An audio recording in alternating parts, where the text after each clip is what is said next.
Welcome to Moveable Dough. This is Steve Danielson. Each week on Moveable Dough, I sit down with a composer to talk about their lives, their musical journeys, and, of course, their music. Come with me as we explore each unique path into composition and what they have to share with the world. For a complete archive of episodes, as well as access to the shorter segments called Movable Snippets, visit my website, sdcompose.com/movabledough.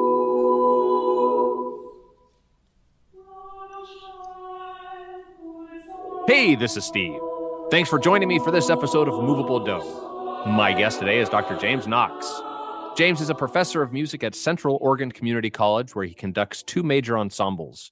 In 2008, James and his wife started a community-based choir called the Bend Children's Choir, bringing valuable music learning skills through sight reading sessions, vocal mentoring, and performances. Winter and spring of 2018, he was granted a sabbatical leave and worked with choirs in Estonia. His compositions have been performed across the United States, Canada, Mexico, and throughout South America and Europe. James Knox, welcome to Moveable Dough. Thanks for having me. So it's hard to remember how we first connected and started talking about doing a Moveable Dough interview, but I know it has been in the works for a while, so I'm glad to see it finally come to fruition. Likewise. So one place that I know we are connected online is the Facebook group Choral Composers. And you are the admin for that group, and it's a pretty fast-growing community. So what is your main purpose with this group? Why did you start it? Well, for me, and composers that are kind of writing a lot of music, I thought it'd be a wonderful opportunity for composers that were writing things to be able to share on a platform of new works that they were working on, or perhaps even works that particular groups have wanted them to do, whether it's commissions. And it really was just a chance for them to be able to speak out and kind of say, this is what's happening in my life right now. And, I had a fairly good amount of people that were composers themselves. And I thought I'd just throw it out there. And and within, I don't even know how long I've put it up there, but we're almost approaching 2,000, which really kind of speaks volumes about just having that area of need in our community about just choral composers. Yeah. Has there been anything surprising to you during the time that you've been dealing with this group? Yeah, I've had a couple people reach out to me. One of them was from the Netherlands, and he said, "Thanks to you, I was able to post some of my things here." And since then, I've had a couple projects come in, and I've had various groups perform my pieces. I'm putting a CD or like some type of Spotify list of all his pieces being recorded. So, Oh, very cool. yeah, and I think that is just one of the things that was kind of not expected, but all of a sudden it's like, wow, I guess that is happening. It's helping people be noticed for their works of living composers. I think the majority of us, and me being a choir director, we tend to perform songs of composers in the past, Right. and so it's nice to get a refreshing idea of who's out there, and that's across the world. It's so true.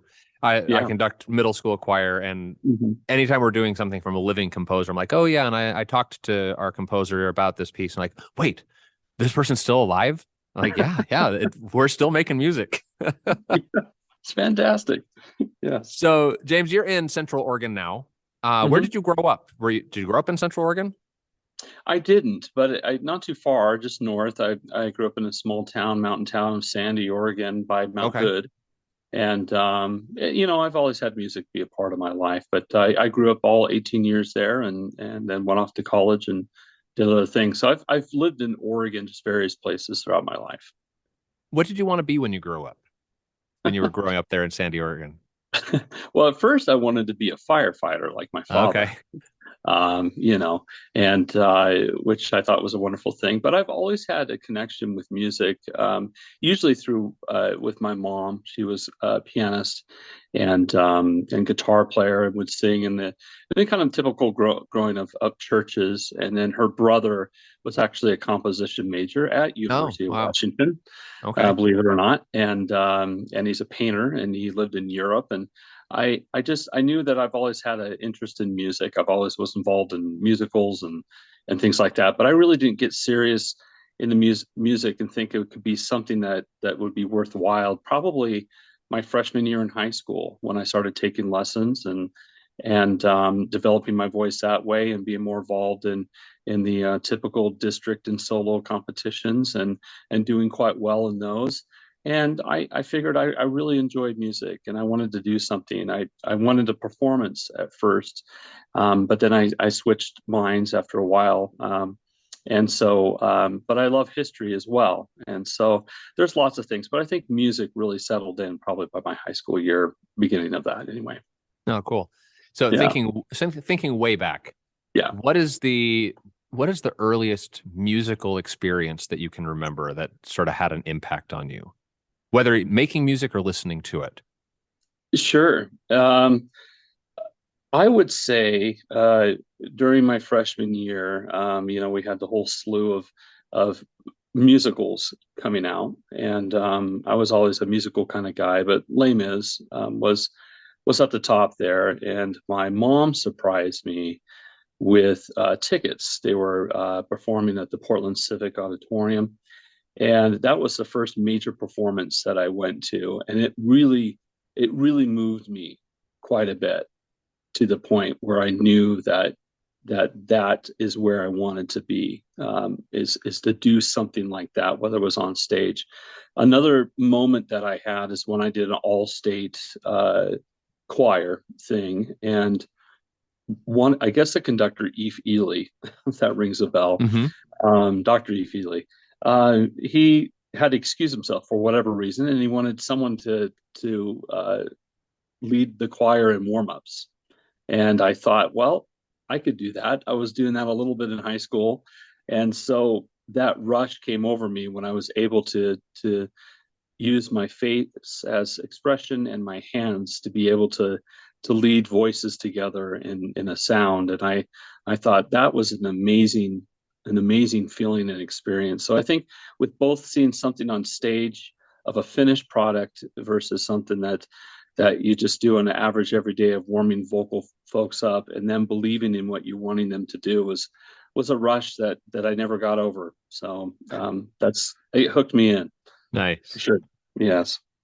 So I did see on your online bios that you have several singing credits. You talked about your voice studies, Yeah. so including Javert in a production of Les Mis, Yeah. Pooh Bah in The Mikado, and Jesus in the J.S. Bach St. Mark's Passion. Mhm. So you started training as a freshman in high school. Are you still performing professionally today? I am, but it's far and few between just because of having four kids and going through that and being in Central Oregon in general. You don't have a lot of singing opportunities with the exception of some local productions as well. But I was a vocalist, that a performance major that when I tried out for NATSA and I became a national finalist Oh, wow. and as a baritone, and I was going to pursue that. That was something I wanted to do. Long story short, after I met my wife, we got married, we went to Ireland. I actually auditioned for Cork University and was going to sign up and be a part of their opera house there. And and not everything turned out the way I thought it would. And so I came back and I wanted to go into education because I was able to work with some other mentors like Dr. Bruce Brown. You might know that particular name. But he was a mentor of mine, and I remember him mentioning to me that he said, you can kind of do whatever you would really want to do. He goes, you really have a gift in conducting and leading choirs as well. So, if you enjoy education, you can definitely do that too. And I remember him saying that. And as much as I enjoy performance, I really enjoyed watching students or individual choirs really grow as a musician, and that to me was more of my cradle of my passion for sure. In addition to everything else that I do as well, but I went back into education, and so I never looked back and thought, "Boy, I wonder what it would have been like to be in performance." It would have been wonderful, but a performance life with having four kids, that sometimes that can get rough. But I never look back and think, "Oh, I woulda, coulda," but I've definitely enjoyed every journey, every way here. So it's been good. Excellent. Yeah. So when did you actually begin writing music? I Fairly young, I would say. I've always had particular pieces that I would not necessarily write, but I would imagine what it would sound like with some voices, in particular with the piano. I always play the piano. Um, and then I began writing musically in high school. I wrote a short couple small pieces that we're trying to do for a quartet of some sort, and it didn't really develop anywhere. But then I started writing music again as I began in college, and so I had a stockpile of a bunch of just musical ideas. I took a trip to Europe with a friend, and I began writing music again of my experiences in Europe, particularly Scotland and some of these more scenic type of countries, um, and then I started taking some compositional classes when I was going up for my master's and so on, and it just kind of stuck with me. And once I took my sabbatical, going to Estonia and some various places, I really started doing an outpour of writing all these pieces that I had in my head and what I wanted to say, and other poetry that I collected along the way. And I just began writing. So I've pushed out a lot of particular songs with the isolation of COVID and stuff in particular. Um, and and really it's been an outpour probably for about only 5 years, but I've always had a Oh, wow. stockpile of pieces that I've had. I still have them. I don't know if I'll ever finish those particular ones or use them as use them as a just an educational thing.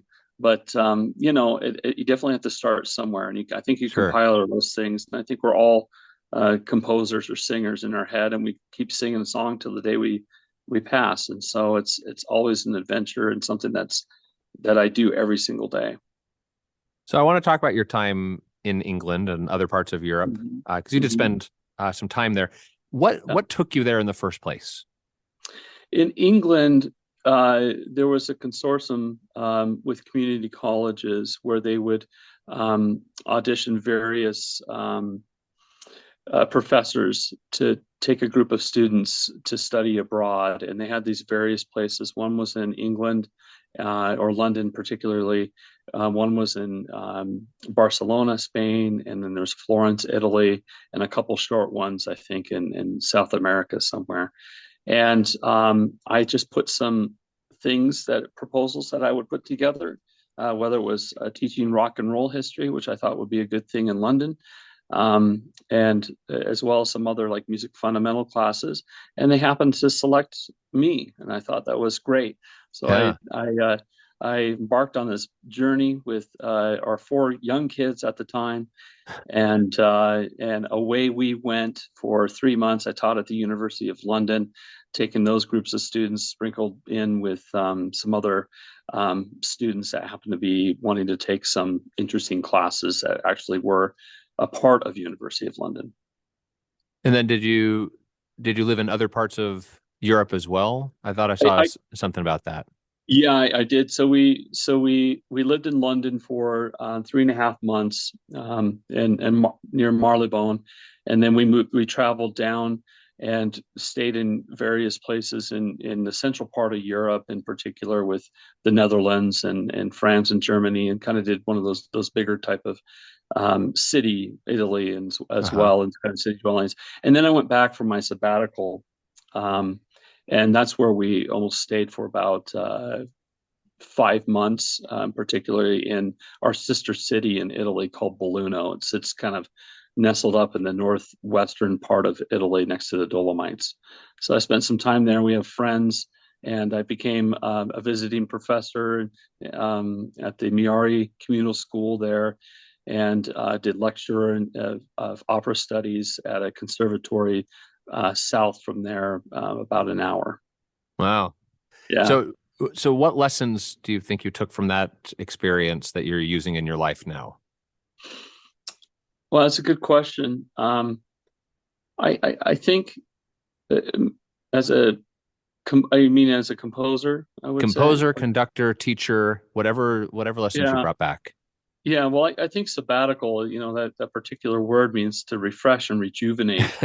And all while I was not necessarily relaxing all the time, it gave me a different perspective about just culturally where people were understanding the historical sense and the history of certain communities and embedded in bigger cities alike, or even different countries. In Estonia in particular, I've always really enjoyed that. And so I took back kind of this more worldview of just um, gathering information that and experiences that you can't have by reading textbooks or watching videos. It just changed me about my pace in life, just how I reflect and how I view the world and what's happening, and I felt refreshed and rejuvenated that way, I guess. And so I think most of my music tends to have this eclectic um, feel and sound, and I'm able to try to capture that in whatever Mhm. particular style that I'm writing in, or particular area that I'm focusing on, like Flution or in China versus somewhere else in Spain, like the piece called the Wanderer, and so on. So I think I take on an eclectic view of that, if that makes sense. I never Yeah. really thought through on that, but yeah. Well, let's switch into teacher mode for a second. Let's offer some Oh, advice to some budding composers. So fun. in your opinion, what's the most important personality trait or strength that someone needs to be successful as a composer? I think you have to learn to be open and to be flexible. Um, there's different composers out there. There's ones that are purely out there for uh, you know advertisement. Trying to get a quick whatever in arrangements. There's um, probably the best thing you could say about composers, that you need to be patient, and you need to be willing to listen and reflect on how people view your music as well. It's a it's a big thing to just relax and be able to go back in silent mode and just be able to hear what other people think about your music. I hope that kind of answers some of that question. No, I thought that was great. Spoken like a true professor. Yeah, great. So something non-music related to sort of Okay, end this first segment. What was your favorite trip you've ever taken? So you've been many different places. sure. What's one that stands out in your mind? I would have to say um, the last one would be the sabbatical that I took, but specifically would be the people from Belluno. Mm. Um, I, I think so often we kind of get in this mode, or stuck in this mode where we are just traveling. We have to just see everything and experience whatever. But we got to experience the people and their daily life and what they were doing. So that was probably the most special part, is when we didn't expect anything other than just to connect. And by chance, we happened to connect with a running group because my wife runs. I try to run, but that doesn't happen. But all my other kids run, and so we connected with a running group, and then that stemmed off to a choral group. Believe it or not, one of the runners from the with this choral group that was well known in the region uh, said, I knew you're visiting here, but I didn't know that you were. Um, Maybe do you want to sing in our choir? And so that became a thing. We performed a couple concerts there, and then we got to know a particular family and understand their agricultural way of living and farming.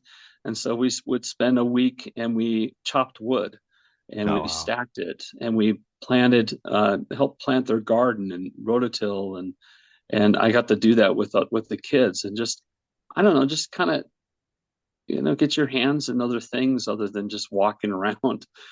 And that was probably the best experience that we've ever taken from that, is living in the ways of how the people live and how they reflect life. And It was amazing. That was probably the best part out of all my travels, was that particular stint of time in Belluno.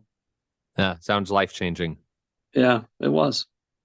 All right. Well, before we take a quick break, I'm going to ask my guest here to play a quick game that this week we're calling Felix and Fanny Sitting in a Tree, WRITING. So I'm going to ask you a series of 5 true or false statements about Felix and Fanny Mendelssohn. You're a winner just for playing the game, so just do your best. Okay. All right. All right. All right. Number 1, true or false? Fanny's mother predicted her daughter's career as a pianist by describing her newborn baby as having Bach fugal fingers. True. That is true. And Fanny turned out to be very talented, even performing Bach's Well-Tempered Clavier by memory for her father's birthday. Number 2, true or false? Felix composed a wedding song for Fanny the night before her wedding ceremony. The night before. False? That is false. He had promised to write one, but he never did. So Fanny wrote it herself. She wrote it herself the night before she got married. I'll be darned. Number 3.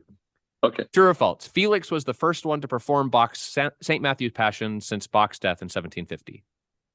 I want to say true. That is true. In 1829, he revived interest in Bach's music. Yes. Number 4. True or false? In addition to composition, Felix was also an excellent painter. Never heard of that. I want to say false. It is actually true. He actually loved watercolors. Okay. All right. And last, number 5. True or false? To remember the famous composers that had shaped her career, Fanny named her only son Sebastian Ludwig Felix Hensel. True. That is true. Named after J.S. Bach, Beethoven, and her brother Felix. So very good. 4 out of 5. I think that's the best we've had so far. Really? Okay. I thought maybe it was the first one you've ever had. So I don't know. All right. Well, we're going to take a quick break, and when we come back, we will listen to some of James' composition. Hey, this is Steve. I know you're sitting here listening to Moveable Dough, and you're thinking to yourself, how could I make a podcast, Steve? Well, let me tell you. Spotify's got a platform that lets you make one super easily, then distribute it everywhere and even earn money, all in one place for free. It's called Spotify for Podcasters. Okay, here's how it works. Spotify for Podcasters lets you record and edit podcasts right from your phone or your computer, so no matter what your setup is like, you could start creating today. Then you can distribute your podcast to Spotify and everywhere else podcasts are heard. Video podcasts are also available on Spotify. With Spotify for Podcasters, you can earn money in a variety of ways, including ads and podcast subscriptions. And best of all, it's totally free with no catch. Ever since I discovered Spotify for Podcasters, I've really enjoyed the flexibility that it allows me in creating my podcast. I highly recommend you give it a try. Download the Spotify for Podcasters app or go to www.spotify.com/podcasters to get started. Welcome back. This is Steve Danielson. I'm talking today with Dr. James Knox. So we're going to start today with Life to Everything for SATB chorus and piano. This piece is based on a quote from Greek philosopher Plato. Music gives a soul to the universe, wings to the mind, flight to the imagination, and life to everything. I really enjoyed the very rhythmic piano underneath the choral parts. I felt like it was a representation of the wings and flight. Am I on the right path here? Absolutely. So what were you trying to convey with this piece? Well, like most of my pieces, when I run across text, I try to visualize what that text would look like in my brain, as well as how would that look like on paper when it comes to music. And is it possible for the chorus or whoever is involved to sound like that? How can I write it that way? And if I struggle too much on that, then I simply move on and just think of it as an idea. But this one really gravitated towards that because I really feel that, music gives a soul to the universe, and music is, to me, is the bedrock of just human emotion and expression. And music doesn't have to be something as a song. It could be something in the sense of dancing and celebratory matter that way. So when I read that particular passage from Plato, I wanted to create a atmospheric type of feel to it. And I also wanted it to be accessible for choirs to sing. I didn't want to write something as it's not a simple text, but it isn't long. It's fairly straightforward when it comes to understanding what it means. So I wanted to be accessible for choirs to be able to sing, to carry across that message, and to become kind of a hallmark or staple of why we do what we do as singers in this case. And so I wanted to create the piano to kind of give it that life and to have lots of movement. And so I thought, well, there's no better way of doing that than writing something in 12/8 that has that pulsing, you know, triplet feel within those four strong beats. And I like the number four. I think it sounds very grounded to me. And so I wanted to pick a key that was also accessible to singers. I often write choral music for moderate to advanced ensembles. So when I wrote this particular piece, I wanted to be able to be accessible as much as possible, and that's why I actually have a couple other versions of that. I have an SSAA with some Divisi in it, and then I wrote an SATB in the same key, not the SSAA, but the SATB version with strings and percussion as well. So that was my spin and my take on it. And I love G minor going to E flat major. I think E flat major is a very rich and colorful key that reminds me of kind of a gray blue color. So I like those colors. Yeah, I love that. So do you think this is accessible for like a high school group? Would they be able to pull this off, do I you think, think? yeah, and actually they have. I've had a handful of performances of this particular one.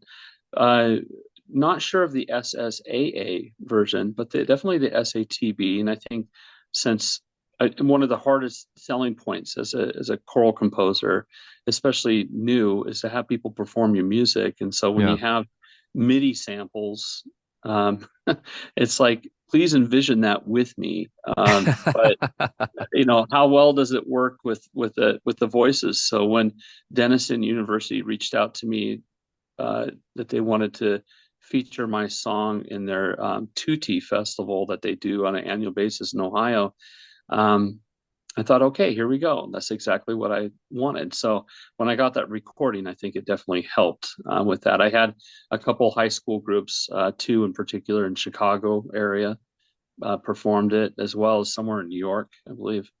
So Awesome. they're doing it. Okay, well, we are now going to listen to Life to Everything, performed at the Tootie Festival at Denison University, with Harris Ipuk conducting.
Our second piece today is The Wanderer for choir, string orchestra, and percussion. This piece shows an example of your epic style, very full cinematic writing. So what is your key to making something feel epic? Well, I think it's how you treat the voices with long, sweeping lines, for sure. There's various chord changes that make it sound epic. I think, modally speaking, I think that particular Dorian keys work well when it comes to epic writing. So when I do write an epic piece such as this, or actually often, I try to pick modes that reflect that. I often picked, like I said, Dorian modes with that raised six. So if you have kind of a first of the minor key and go into the fourth of that, it goes to major, which tends to have a lovely lift and kind of an ethereal feel to it. Mm-hmm. I also pick Lydian with the raised fourth. That tends to have more of that magical, reminiscent of R.V. Williams, Ray Vaughan Williams, and some of his stuff as well. So that's kind of my basis when it comes to writing that, and then I kind of model that out from there. Okay. So this piece in particular takes its text from Spanish poet Antonio Machado. Since the version we'll listen to today is a mock-up and we won't actually hear the words, could you tell us what this piece is about? Yeah, actually, this particular piece is a poem about traveling, and that none of us really get to pick our own road. It kind of reminds me of the Robert Frost, The Road Less Traveled by, or Less Taken. And this particular piece, it really kind of reflects more or less the idea of the traveler, and that although there's a path that we choose in life that we go to, nothing is ever obsolete or going to stay concrete. And that it's these paths that we take that often shape and mold us. But really, it's such a short stint in our lifetime that it can either make a mark or it doesn't. And when we look back on it, we often don't get that chance to, because it often is already washed away with other things. And so to me, it's a symbolism of a romantic way of looking at life, and hence kind of his style of writing, him being part of that generation 98 of these revolutionary thinkers and novelists alike, during a time that seemed to be kind of had a sense of unrest in where people were going. I think it's very reflective of that time. So it's one of those pieces that it's not a long poem, but it really makes you think about just kind of the choices that we make in life. Are they always good? Are they always bad? Do we have those choices? So it really kind of touched me in a way that I felt was very descriptive and very imaginary, as to how it would feel if we were isolated and walking alone in that wilderness. What would it feel like? So that's why I wrote it with strings. I think strings in a very symphonic way with choir tends to lend to have that type of flavor and that type of color that's needed for a piece like this. All right. Well, we're going to listen here to a sample of The Wanderer.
Next, we'll go to a recent premiere. So on March 24th of this year, Ember Ensemble premiered your piece, Ludi Yan. So I'd like to read the text of this piece, if that's okay. Yeah, please. This comes from a poem called Quest by Carrie Williams Clifford. Mhm. My goal outdistances the utmost star, yet is encompassed in my inmost soul. I am my goal, my quest to know myself. To chart and compass this unfathomed sea, myself must plumb the boundless universe. My soul contains all thought, all mystery, all wisdom of the great infinite mind. This is to discover. I must voyage far, at last to find it in my pulsing heart. Mhm. So first of all, I didn't hear any mention of the words Ludi Yan. So what does that mean? Okay, so as a visionary type of composer, I stumbled across, I often just look for images that would perhaps spark an idea or maybe a poem that would go along with it. And happened to find these caves. It's a reed flute cave, as they say. It has nothing to do with reeds being found inside it like we think of a flute. But they're on the outside. But what's interesting about the Ludion cave is that really a beautiful interpretation of the Chinese culture, more or less. And I think of caves as being a wonderful preserver of time.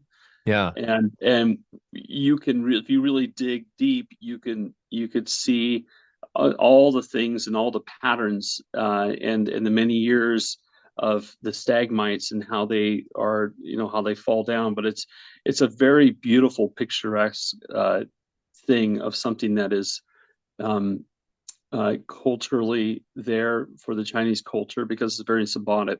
I don't want to get into too much of all that. It goes back to the Yang Dynasty as well as a place of refuge, for humans.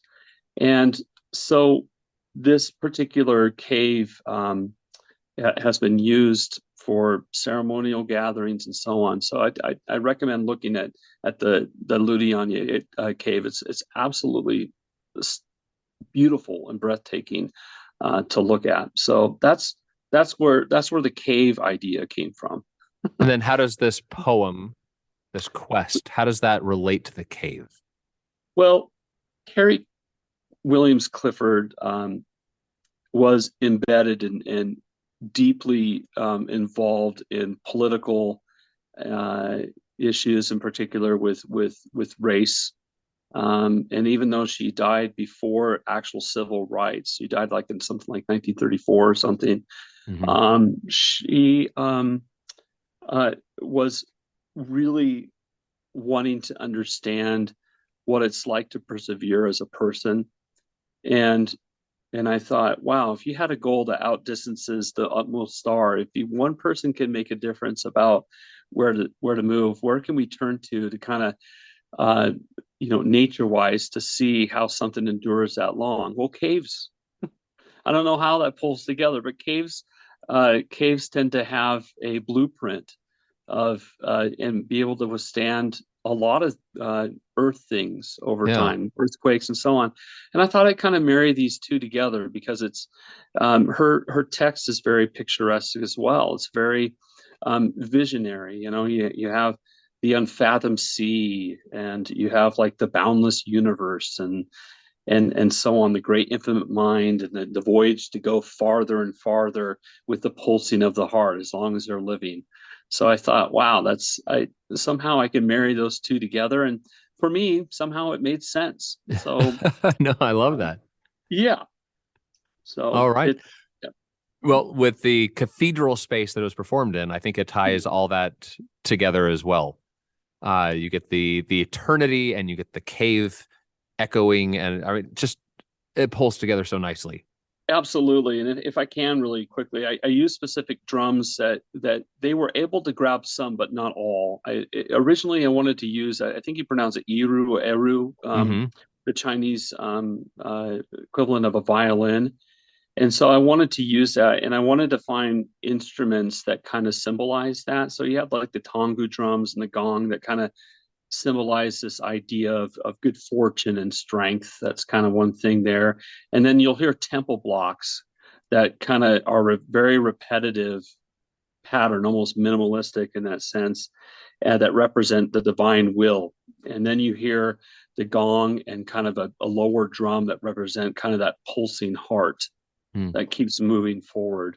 And although the recording that you'll hear is very washy in that sense, I think the acoustics in there lend to give the idea of perhaps being in the cave Yeah. if the acoustics were that way. Not all caves are that Right. way, but you know, We can pretend. to have that vivid message of kind of the quest of leading somewhere. So I thought they did a wonderful job, and even though they weren't be able to get the Eru available, they had a violinist there that really reflected that bending of the pitch and the sense of that type of whine of the whining kind of feel. So it was wonderful. They did a great job. All right. Well, we are going to listen to Ludi Jan, performed here by Ember Ensemble, with Deborah Simpkin King as conductor.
All right, our last piece today is something a little bit more whimsical, limericks. This set of short pieces featuring choir, percussion, and woodwind quintet. We're going to listen to Brian the Lion, which you described as a circus-like atmosphere. So tell us more about this set and about Brian the Lion in particular.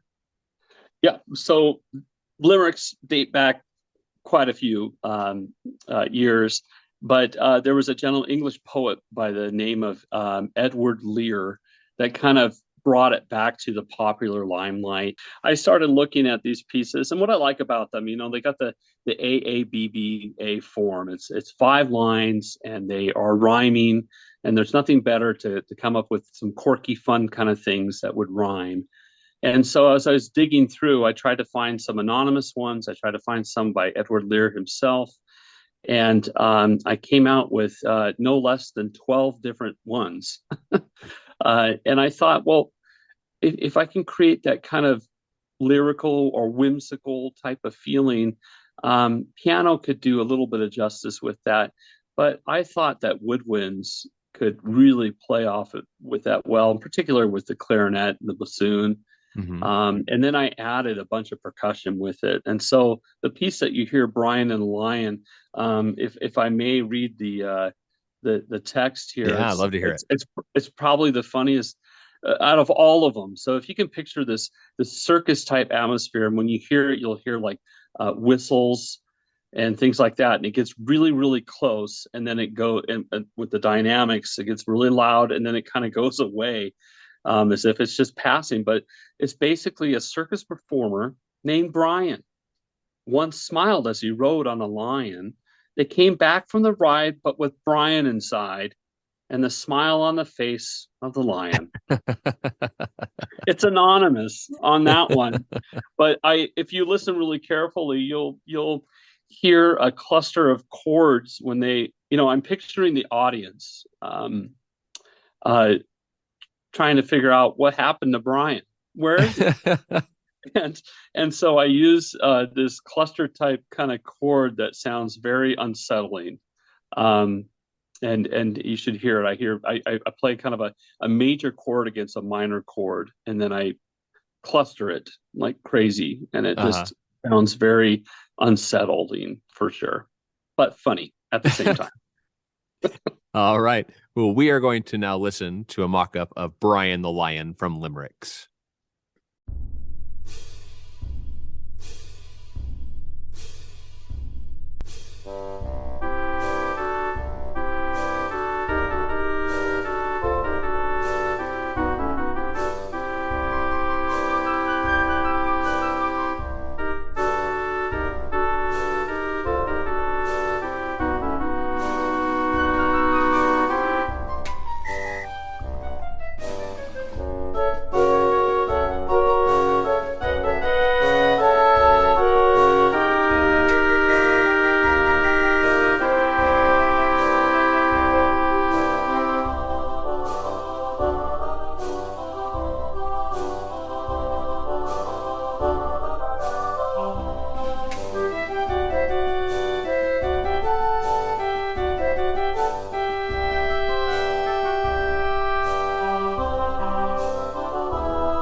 Well, James, what are you working on now that you can tell us about? Well, I'm glad you asked because this is something that's been in the works for many years. As I mentioned before, I have four kids.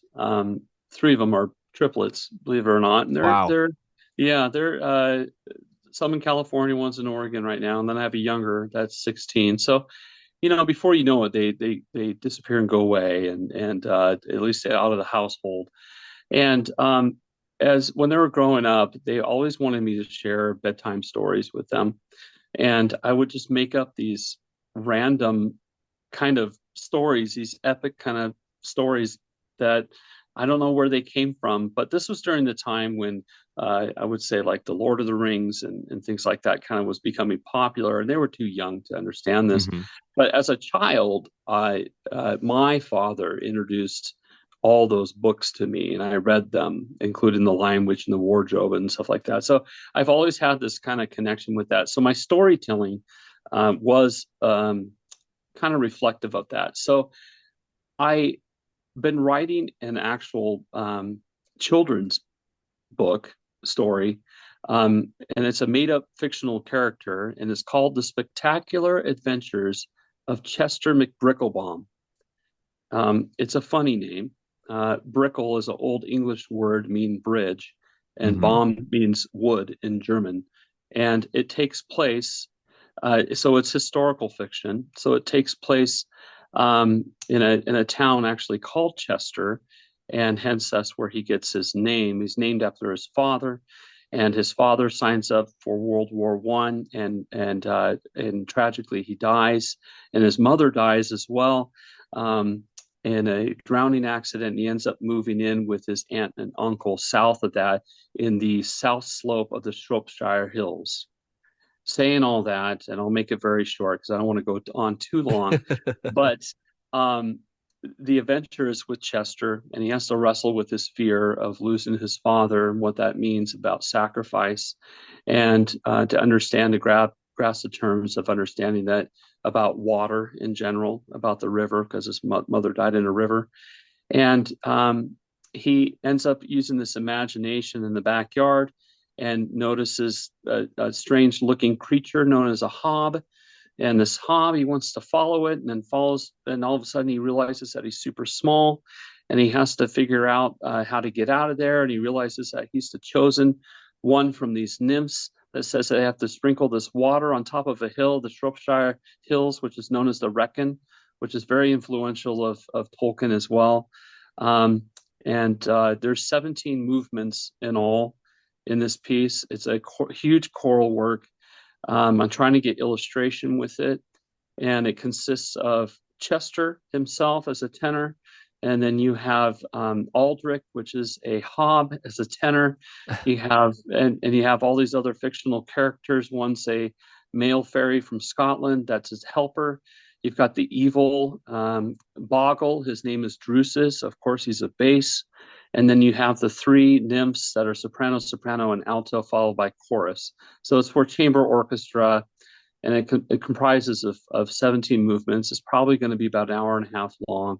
So that's the big piece that I'm working on. I've never done anything that large before on that scale, Yeah. but it's fun to relive that. And I told my kids, I have the whole story laid out, and I read it to my kids, and they loved it. It took them right back to when they were kids growing up, That's when I would fantastic. tell them funny stories. So I guess I just go on all these tangents, but I really enjoy trying to create, if anything, as a composer, even though I'm a full-time professor and teaching in the traditional music sense of choral classes and music fundamentals and ear training. I have a big heart for writing music, and I always felt that choral music, you need to experience it as something emotionally, um, and visually as well. So a lot of my music, I want to have that epic story feeling. I want them to really Sure. feel like they're living inside that particular moment. So that's my big thing that I'm working on. That's awesome. Well, if you need a bass to come down to help for the Oh, premiere of that, let me know. you want to play that? You want to play the evil Bruce? Oh, Yes, I'm great at evil. Well, if my listeners fantastic. want to learn more about you, what's your website or social media? Yeah, so you can go to Facebook, put James Knox at any of that. I don't have anything up here, but I have a website as well. It's called Knox Sheet Music. It's through a Google as well, and maybe we can put that on your notes. I can give that to you later. I can't ramble it off the like of me, but you can find me on YouTube as well, where I post all my upcoming things and things that I've worked on as well. So yeah, check it out. I'm at every type of media platform, including JW Pepper for sheet music as well, and Sheet Music Plus, and so on. So just type in my name and put composer, and I'm sure you'll find something. Sounds good. Well, hey, listeners out there, make sure that you also visit the Moveable Do website. I host it through my Composer Conductor page, so it's sdcompose.com/moveabledo. There you can find a full archive of all the episodes I've done and see the list of all the fantastic composers I've talked to. James Knox will be added to that list today. You'll also find the growing collection of movable snippets, the shorter version of the podcast where I share one song from a composer and give them a chance to tell you about the piece. As of today, I have 132 different episodes or snippets to binge, so visit sdcompose.com/moveabledo today and help me keep the music moving. Well, James, thank you so much for joining me today on Moveable Do. Absolutely. It was a pleasure. I appreciate it very much. My guest today was composer Dr. James Knox. If you have a recommendation for a future guest or an idea for the show, please email me at moveabledo@gmail.com. This is Steve Danielson. Keep the music moving.